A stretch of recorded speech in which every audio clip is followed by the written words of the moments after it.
Growing up in Australia and trying to do space was really challenging. It's pretty hard to do interplanetary exploration from Australia. I mean, all Aussies love a good underdog story, and so part of what motivates me is to come over here and show that we can play with the big boys and we can punch above our weight. I'm an aerospace engineer and my hometown is Melbourne, Australia. I'm originally from Sydney, out in the western suburbs, and right now we're in San Francisco, where I work as a spacecraft engineer for Planet Labs. I'm an aerospace engineer and physicist working here in San Francisco to support the space industry. I'm a propulsion engineer at the Jet Propulsion Laboratory in California. From about the age of 12 or so, I always wanted to be an astronaut. Personally applied to be an astronaut twice now. I was big on sci-fi, so I was into like Star Wars. I remember going out to the Parkes radio telescope when I was about 6 or 7, and I think from that point on I was hooked on space and wanted to go.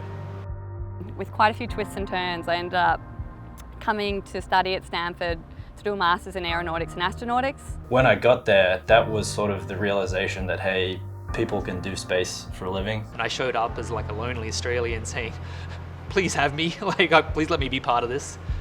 When I got to NASA, I was put in this group called the Mission Design Center, tasked with creating new kinds of concepts for spacecraft. I had a manager who used to pull his phone out of his pocket and go, why is my phone better than your spacecraft? So after hearing him say this for 2 years, we were like, why don't we build a satellite out of a phone? Imagine what would happen if you could have a photograph of every event on the Earth the day before, the day of, and the day after. It was a little test for me to see if I would actually be comfortable becoming an astronaut. They set it up as a simulation for 4 crew, as if they were going to fly to an asteroid. So I'm working on essentially a very elaborate shop air system for Mars to clean samples. One is on a little system that's going to go on the next Mars rover. I work specifically on attitude, determination, and control systems. Everything on the spacecraft that helps the satellite figure out which way it's pointing and then point the way that you want to point it. I was Australia's first astronaut.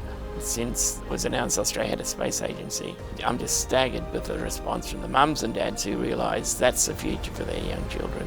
What I found a lot in my career is sometimes the path is not straight. With a little bit of money, it's a seed investment from a small investor, you can actually get a whole spacecraft in space now.